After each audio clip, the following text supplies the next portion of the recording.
Amén, gloria a Dios, gracias a Dios por esta nueva oportunidad que tenemos para compartir, para hacer llegar la palabra del Señor a sus hogares. Gracias a Dios por el privilegio que nos concede todavía en su grande misericordia para compartir esta palabra. Sea el nombre del Señor glorificado y gracias a Dios por quienes nos escuchan y quienes nos ven, reciban bendición y saludos en el nombre de nuestro Dios. El tema de hoy es muy conocido, por cierto, más en algunos sectores de la Iglesia de Jesucristo, donde es más, algunas iglesias tienen instituido o como una institución, como algo establecido por el Señor, el lavatorio de pies, y lo consideran así como un sacramento. El apóstol Juan, a diferencia de los evangelios sinópticos, en este caso Mateo, Marcos y Lucas, es el que no hace mención así de manera directa con respecto a la celebración de la Pascua y la institución de la Santa Cena, como lo narran y lo describen los demás evangelistas. Pero el evangelio de Juan es el único que habla acerca de un evento precisamente, ya lo mencioné, que tiene que ver con el lavatorio de pies. Y bueno, sobre eso nos vamos a ocupar. Estamos allí en el Evangelio de Juan, capítulo 13, versículos, primeramente porque la lectura completa sería del versículo 1 al 17, pero de inicio nada más vamos a leer los versículos 1 al 5, Evangelio de Juan, capítulo 13, versículos 1 al 5, y tenemos que la palabra de Dios dice así: en el nombre del Padre, del Hijo y del Espíritu Santo. Antes de la fiesta de la Pascua, sabiendo Jesús que su hora había llegado para que pasase de este mundo al Padre, como había amado a los suyos que estaban con él en el mundo, los amó hasta el fin. Cuando cenaban, como el diablo ya había puesto en el corazón de Judas Iscariote, hijo de Simón, que le entregase, sabiendo Jesús que el Padre le había dado todas las cosas en las manos, y que había salido de Dios y a Dios iba, se levantó, dice aquí, se levantó de la cena y se quitó su manto y tomando una toalla se la ciñó. Luego puso agua en un lebrillo y comenzó a lavar los pies de los discípulos y a enjugarlos con la toalla que estaba ceñido, con la que estaba ceñido. Bien, esa es la lectura. Hasta ahí decía, podemos seguir hasta el versículo 17, pero hasta aquí la lectura de la palabra. Así que decía el apóstol Juan, es el único que nos presenta este cuadro singular, sí, lleno de una enseñanza de humildad, de sencillez, de sujeción, de sometimiento, de concientización, de discernimiento, porque había que entender el por qué y para qué el Señor hacía aquello o hizo aquello. Pero bueno, dentro de este acto de humildad de parte de Jesús, dice aquí lo que hemos leído, que se despojó, dice el versículo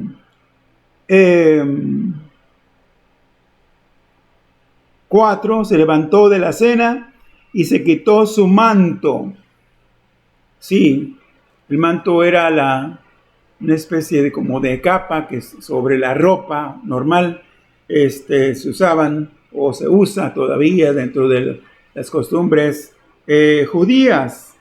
Y bueno, fue así como él estuvo listo, él estuvo dispuesto para lo que iba a hacer enseguida. Es decir, de tal manera que nada, por así decirlo, nada le estorbase, nada le impidiese llevar a cabo de manera libre, de manera real, sometida, todo ese acto del cual él se ocupó.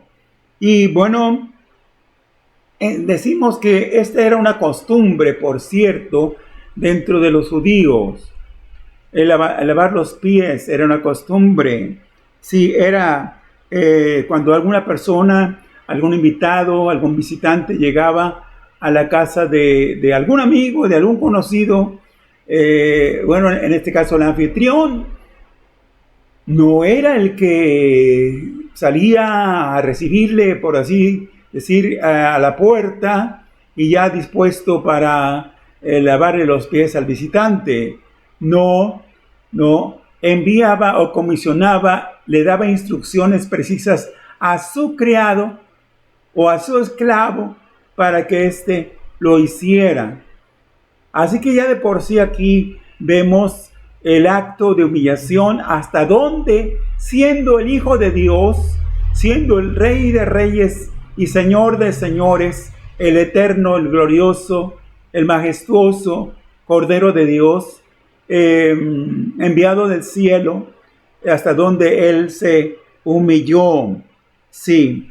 Y bueno, de esta manera, decía, los esclavos se encargaban, eran los encargados expresamente de lavar los pies de los invitados. Sí. Aquí nos damos cuenta y esperamos con la ayuda del Señor, Él nos ayude a entender, ¿verdad? Nos dé entendimiento suficiente para medir, en cierto modo, en cierta medida, el alcance que tiene esto, ¿verdad? Del papel, de la función, de la posición que adoptó, siendo el Hijo de Dios, la posición que adoptó el Señor Jesucristo, para tomar la forma y la calidad de un siervo, de un esclavo en esta ocasión. Sí. Entonces, según la costumbre judía, se ponía una palangana vacía en el piso, ¿sí? Y se entiende que había otro recipiente con agua, en este caso, un balde, algo con lo cual servir o vaciar el agua según se fuera requiriendo o necesitando, ¿sí? Entonces, exactamente, el siervo venía y se ceñía a la cintura, a la toalla, así que se ponía de rodillas. Veamos ahí la acción, la posición de rodillas. El Señor Jesús es de entender que muchas veces Él se arrodilló ante el Padre. Él solía orar todo el tiempo, todos los días, y más cuando se apartaba de sus discípulos, de toda la gente que lo seguía de día y hasta de noche, para estar a solas en comunión con el Padre. Él solía, así lo vemos y así lo entendemos, así lo interpretamos, Él solía arrodillarse. Sí, pero ante el Padre eterno, ante el Padre celestial. Aquí lo hizo para lavar los pies de los discípulos. Sí, porque con un jarro, sí, con agua echaba poco a poco sobre los pies ese siervo, ese esclavo, y lo secaba con la toalla, acto que el Señor Jesús llevó a cabo, ¿verdad? De manera sumisa, de manera sometida, y aquí hay un gran ejemplo de sencillez y de humildad. Y esto es lo que deseó el Señor Jesús enseñarles. Era una lección a propósito muy singular, muy significativa, de alto y de gran alcance, ¿sí? Entonces, los discípulos tenían que comprender y discernir lo suficiente el por qué el Señor hacía aquello, ¿sí? Bien, si nos preguntamos entonces eso mismo, ¿por qué lo hizo Jesús? ¿Por qué? ¿Por qué llevó a cabo este acto? Bueno, probablemente porque ya habían surgido algunas situaciones, no por ser el grupo exclusivo de los 12 discípulos que el Señor escogió y que estaban con Él, que hasta allí siguieron con Él, perseverando. El Señor Jesús tenía que enseñarles aquí algo importante. Se habían dado algunas situaciones, por ejemplo, entre ellos, quizá no entre todos, pero así allí algunos discípulos, sí, probablemente el Señor quiso hacer esto precisamente para enseñarles, ¿verdad? Una gran verdad, sí, y porque habían dado muestras algunos de un afán de grandeza, de superioridad, de orgullo por allí, y los discípulos habían discutido de cuál de ellos sería el mayor. Y si nos vamos al Evangelio de Lucas, capítulo 22, versículos 24 al 27, podemos encontrar allí claramente, ¿verdad?, lo que dice la palabra de nuestro Dios. Lucas 22, del 24 al 27. De por cierto, el subtítulo que encontramos en nuestras Biblias dice la grandeza en el servicio. Y leyendo aquí dice, versículo 24, hubo también entre ellos una disputa sobre quién de ellos sería el mayor. Aquí notemos, si para manejar una verdad y una realidad, aunque entre ellos mismos Pedro por ahí parecía sobresalir, querer ser el primero en tomar la palabra, en alguna acción, ir adelante de los demás. Aquí encontramos claramente cómo el Señor los pone a todos, ahora sí, los pone a todos parejitos. Dice, pero les dijo, los reyes de las naciones se enseñorean de ellas, y los que sobre ellas tienen autoridad son llamados bienhechores. Mas no así vosotros, notemos, mas no así vosotros, sino sea el mayor entre vosotros como el más joven, y el que dirige como el que sirve. Versículo 27. Porque ¿cuál es mayor? ¿El que se sienta a la mesa o el que sirve? ¿No es el que se sienta a la mesa? Mas yo estoy, y aquí notemos otra vez el Señor se pone en calidad de como un siervo, ¿sí? Mas yo estoy entre vosotros como el que sirve. Ahí vemos, ahí notemos claramente lo que está diciendo el Señor en su palabra. Sí. Y bueno, esto fue aleccionador para los discípulos. Debían haber entendido, por supuesto, y haber comprendido y aprendido lo que el Señor, y poner en práctica, por cierto, lo que el Señor les estaba diciendo.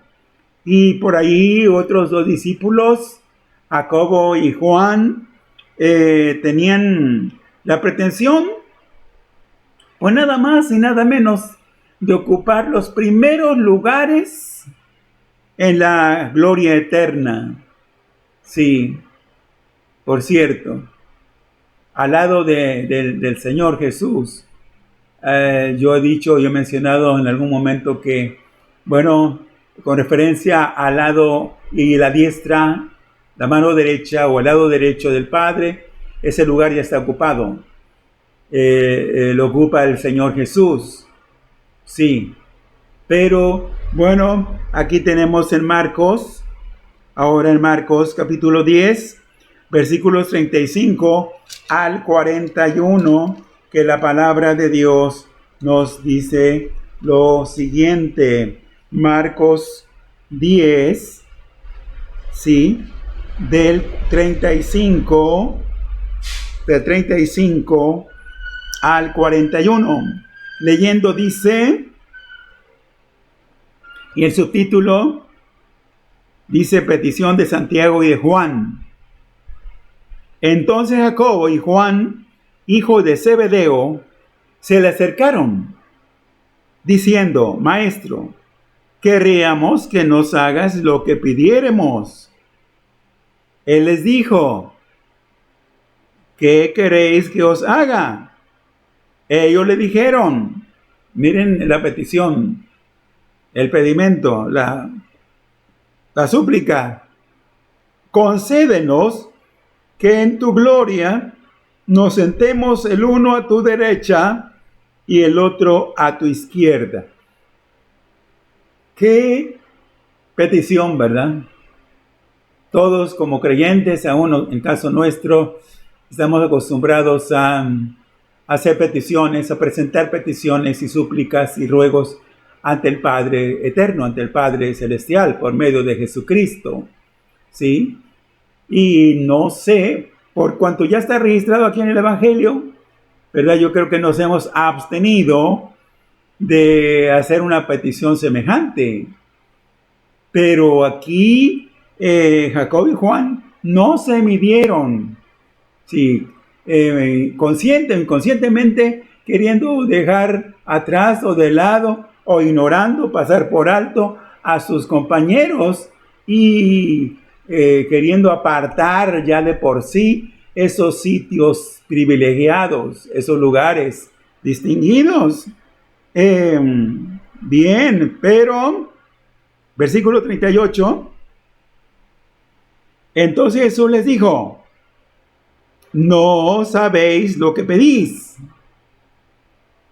Quiere el Señor, y nos ayude el Señor a que nosotros, toda vez que hagamos peticiones y ruegos y súplicas ante el Padre, sepamos lo que estamos pidiendo, ¿sí? Porque hay cosas que no están dentro de la voluntad de Dios, y otras que, sin ser cosas imposibles para Dios, ¿sí? Sin embargo, nunca se van a conceder o no se concederían porque estarían o están fuera de lugar. Sí, resultan ilógicas. No sabéis lo que pedís. Les dijo el Señor: ¿podéis beber del vaso que yo bebo? Aquí hay una enseñanza profunda y que les atañe. En su momento tuvo que ver directamente con Jacobo y Juan. Sí. ¿Podéis beber del vaso que yo bebo o ser bautizado con el bautismo con que yo soy bautizado? Aquí está hablando el Señor en términos figurados. Sí, por cierto, términos figurados. En el caso de Pedro, y por cuanto a la respuesta más adelante encontramos que fue afirmativa: Señor, sí, con tu ayuda, sí podemos tomar de ese cáliz, sí, de esa copa del sufrimiento, del martirio. Sí, Juan vivió en el destierro, estuvo en el destierro. Pedro, ¿verdad?, murió crucificado. Sí, por cierto, y el Señor conocía el corazón de ellos que hablaban aquí, hablaban verdad. Ellos dijeron, podemos. Jesús les dijo, a la verdad del vaso que yo bebo, beberéis, y con el bautismo con que yo soy bautizado, seréis bautizados. Pero el sentaros a mi derecha y a mi izquierda no es mío darlo, sino aquellos para quienes está preparado. Y si la pregunta fuera, ¿y para quiénes está preparado? Hay un silencio, hay un misterio aquí, ¿verdad? No se nos dice, ¿y para qué querríamos saberlo a fin y al cabo? ¿Sí? Si el hecho, ya con el hecho de estar en la presencia, cerca allí del Señor Jesús, es qué grande y tan maravillosa bendición, por cierto. Y notemos aquí la actitud, el semblante, las palabras que expresaron los discípulos. Dice, cuando lo oyeron los 10, comenzaron a enojarse contra Jacobo y contra Juan. Sí, por cierto, no les pareció, no estuvieron de acuerdo. ¿Y cómo iban a estar de acuerdo? Si el Señor llamó a los que llamó y sin enmarcar. Por ahí Pedro, Jacobo y Juan como que tenían, como que gozaban en cierto modo de cierto privilegio, por así decirlo. Yo he sacado una conclusión en cuanto a estos 3 discípulos en especial, en particular con respecto a los demás, a los 9 restantes. ¿Por qué? Porque he considerado, y aún se ve, aún se advierte acá en la práctica, en el servicio a nuestro Dios, que de toda la iglesia, de toda la congregación, unos sobresalen más que otros. Sí, unos se distinguen más que otros por sus dones, por su ministerio, por sus capacidades, por sus talentos, por su disposición, en fin, por su espíritu de servicio a Dios, y que el Señor los, voy a decirlo así, los use más que a otros, o los ocupe más que a otros. Yo veo como que estos 3 estarían no en ventaja, una ventaja humana, carnal, sino ventaja en el sentido de haber desarrollado un poquito más, de tener un poquito más de madurez que los demás, sí, haber desarrollado un poco más que el resto de los discípulos. Sí, entonces aquí advertimos, ¿verdad?, este asunto, cómo el Señor quiso a propósito darles esta lección de sencillez y de humildad a los discípulos. Sí, bien.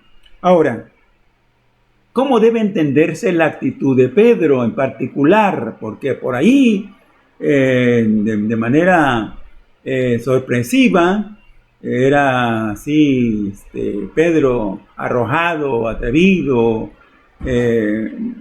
bien. Entonces dice aquí los versículos 6 a 9, ¿qué entendemos? ¿Cómo entendemos la actitud de Pedro? Dice, entonces vino a Simón Pedro y Pedro le dijo, Señor, ¿tú me lavas los pies? Respondió Jesús y le dijo, lo que yo hago, tú no lo comprendes ahora, mas lo entenderás después. Y por cierto, sí, más adelante, más tarde, Pedro lo entendió. Pero en esa ocasión, en ese momento, notemos que dice, Pedro le dijo, no me lavará los pies, jamás. Notemos la expresión, no me lavará los pies jamás. Jesús le respondió, si no te lavare, no tendrás parte conmigo. Puede haber 2 vertientes de interpretación. Una, no tendrás parte conmigo en la mesa o en la cena. Lo otro es de mayor trascendencia, de mayor significación. Si quedaba reprobado Pedro para no estar finalmente en la eternidad o en el cielo con el Señor por esa acción. Ahí la primera interpretación es la que tiene más peso, creo, ¿verdad? El Señor se estaba refiriendo al momento inmediato de participar con Jesús a la mesa, o estar a la mesa con Jesús.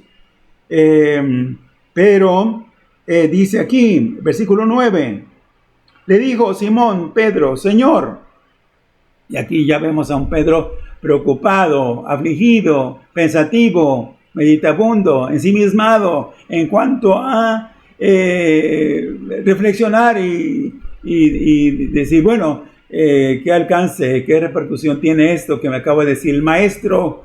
Pues aquí dice, no solo mis pies, sino también las manos y la cabeza. Aquí vemos cómo se fue de un extremo a otro, pero estamos contestando la pregunta. ¿Mostró orgullo Pedro? ¿Mostró humildad? ¿Trató de impedir aquí la acción de Jesús? Al menos en cuanto a su persona se refiere. Sí, quiso estorbar. Y lo cierto es que no se sometió con humildad, como se supone que lo hicieron los demás discípulos, aunque por ahí Judas Iscariote ya estaba señalado. Sí, no se sometió a negarse al propósito del Señor Jesús, pero demandó, ya lo leímos en el versículo 9, demandó más de lo que Jesús se proponía. ¿Cómo? Es que las manos, la cabeza, Señor, sí, el Señor le estaba diciendo, mira, Pedro, sí, creo que necesitas otro baño. No le estaba, ni querría hacer eso el Señor en realidad. ¿Por qué? Porque hay un doble significado aquí que también podemos advertir en la respuesta de Jesús al apóstol Pedro. Si no se lavaba los pies, no tendría parte en la cena, porque físicamente hablando, primero, en cuanto al significado, primero decimos, físicamente, los discípulos, antes de ir a esta reunión, antes de ir a esa celebración, ya se habían dado un baño en sus casas. Es obvio, es natural, ¿verdad? A propósito, pensarlo así. Se habían bañado antes de ir a la fiesta, es de suponer. Y al llegar a la cena, bueno, no sería necesario bañarse otra vez, sino únicamente, ¿verdad? Era necesario lavarse los pies. ¿Y por qué precisamente los pies? Porque se acostumbraba a usar en muchos las sandalias. En ese tiempo, las sandalias, la gran mayoría andaba en sandalias o con sandalias. Y no eran caminos asfaltados, carreteras, los traslados o los movimientos de un lado a otro, de una aldea a otra, no eran ni siquiera pues a caballo, pues en una carreta. Habría alguna oportunidad así, pero por lo demás eran caminos polvorientos, calles llenas de polvo. Y bueno, aquí no era necesario que se dieran otro baño, únicamente lavarse los pies porque estaban estos o estarían empolvados. Sí. Ahora, desde el punto de vista simbólico, el versículo 10, todavía seguimos aquí, el versículo 10 dice, Jesús le dijo, el que está lavado no necesita sino lavarse los pies, pues está todo limpio, y vosotros limpios estáis. Aquí hace una excepción el Señor Jesús a propósito, aunque los demás discípulos no se percataban de ello, no se dan cuenta todavía a estas alturas que era Judas el que lo iba a traicionar. pero dice, aunque no todos. Así lo señala el Señor Jesús. Así que, simbólicamente o espiritualmente hablando, aquí el baño de todo el cuerpo hace alusión a la limpieza interior, notemos, a la limpieza del alma que se efectúa en la conversión. Cuando recién venimos a Cristo, nos convertimos al Señor, lo aceptamos y le abrimos nuestro corazón para recibirle como nuestro único y suficiente Salvador. Sí, esto es lo que ocurre. De acuerdo a lo que dice Tito, o la carta que se escribe a Tito, capítulo 3, versículos 5 y 6, encontramos que dice Tito 3, 5 y 6. Nos salvó, no por obras de justicia que nosotros hubiéramos hecho, sino por su misericordia, por el lavamiento. Aquí la palabra lavamiento es de mucho significado a propósito en relación a lo que estamos viendo, ¿sí? Y desde luego su significado simbólico o espiritual. Por el lavamiento de la regeneración, sinónimo del nuevo nacimiento, ¿sí? Y por la renovación en el Espíritu Santo, es lo que dice aquí esta escritura. Sí, ahí vemos entonces, y todavía dice el versículo 6 de esta manera, el cual derramó, notemos, nuestra alma, nuestros espíritus fueron bañados, sí, en el sentido espiritual, sí, de manera abundante por nuestro Señor Jesucristo y la acción de su Espíritu Santo, el cual dice derramó. Ahí está de las primeras acciones del Espíritu Santo en nuestras vidas. Claro, Él ya de por sí, previamente a la regeneración, al nuevo nacimiento, Él ya estaba haciendo o hizo una labor de redargüimiento, sí, de persuadir, de tratar de convencernos, y finalmente nos convenció a los que finalmente aceptamos y recibimos a Jesús. Sí, así que todos, dice el Señor, todos habían experimentado esa limpieza interior al creer en Jesús, menos uno. Judas Iscariote era la excepción aquí. Bien, después de esta limpieza, total, tanto del cuerpo, ¿verdad? Pero más hablando simbólicamente, lo único que necesitamos espiritualmente después sería mantenernos limpios, buscar la limpieza, ¿sí? Moral, espiritual, ¿sí? Con la sangre preciosa de Cristo. Si podemos ir allí a lo que dice el apóstol Juan,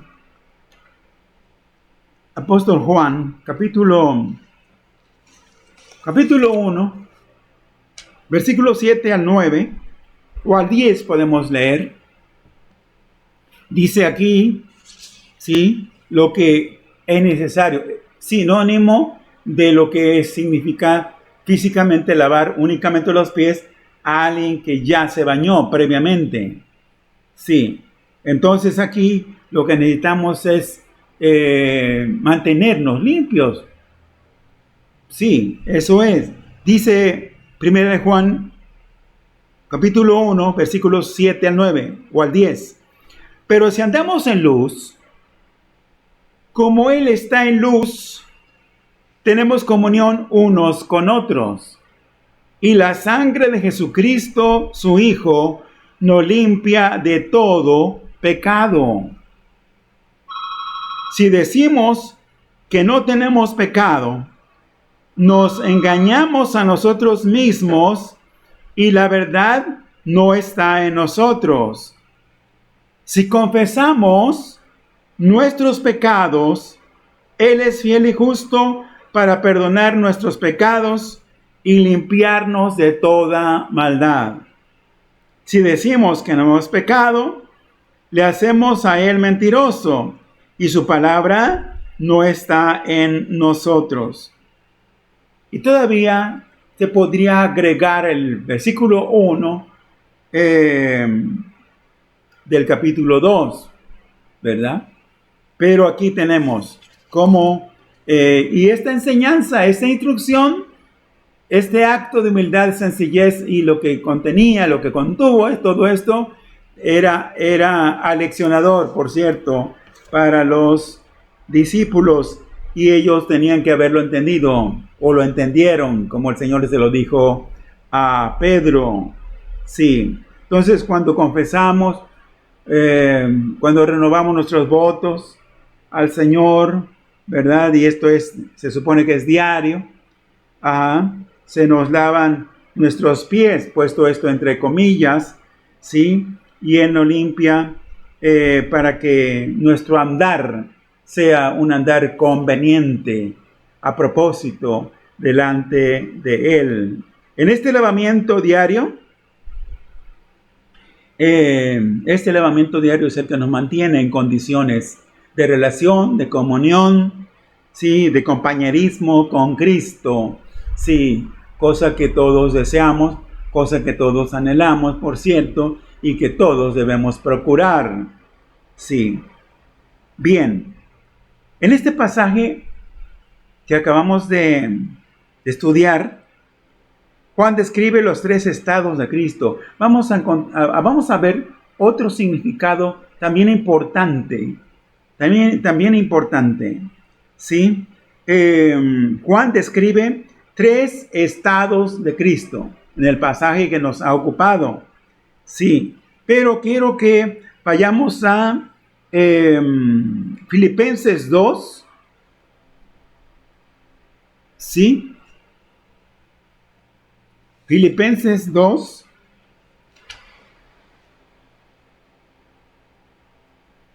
¿Por qué? Porque aquí encontramos descritos también, es un pasaje paralelo con el de Juan 13.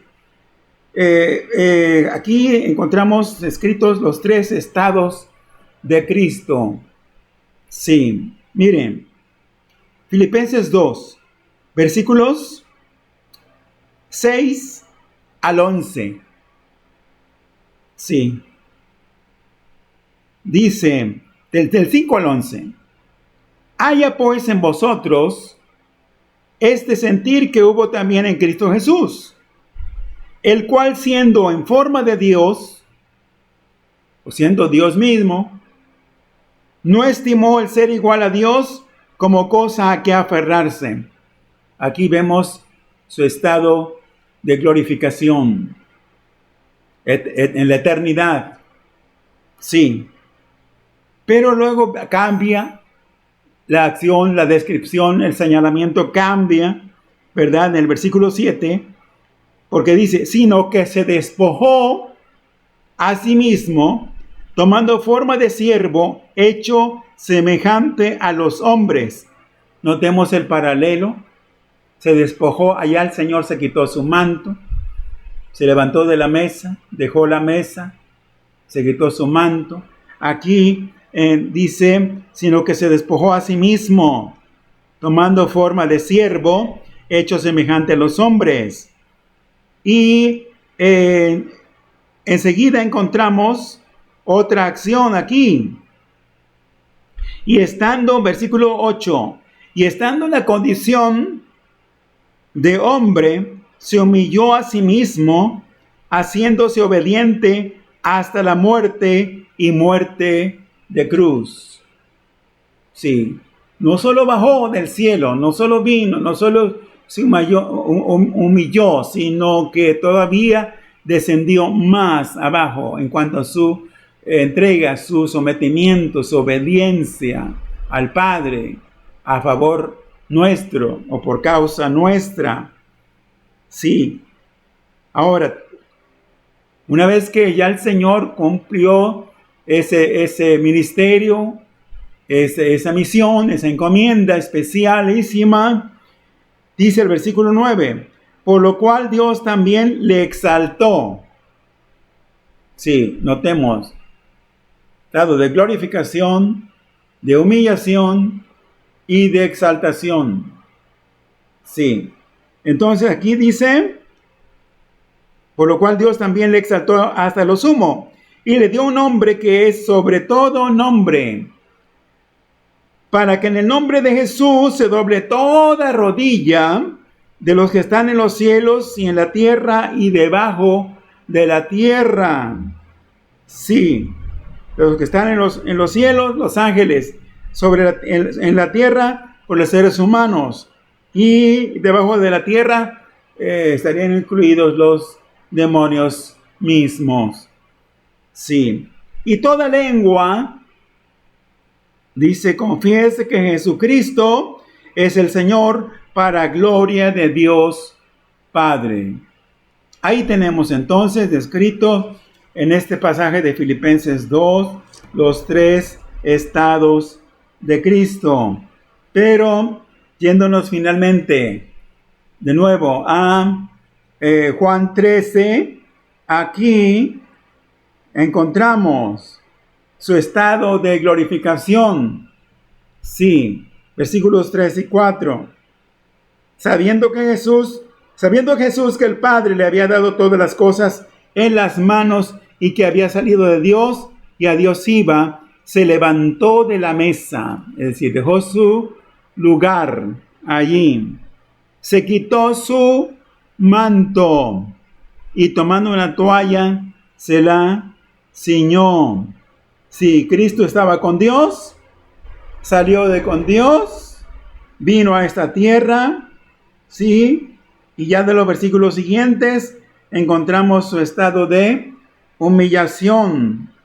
Sí, se quitó el manto, se humanó, expió el pecado, se ciñó la toalla, lavó los pies de los discípulos, sí, paralelo a lo que vimos en Filipenses, sí, y su estado de exaltación, versículo 12.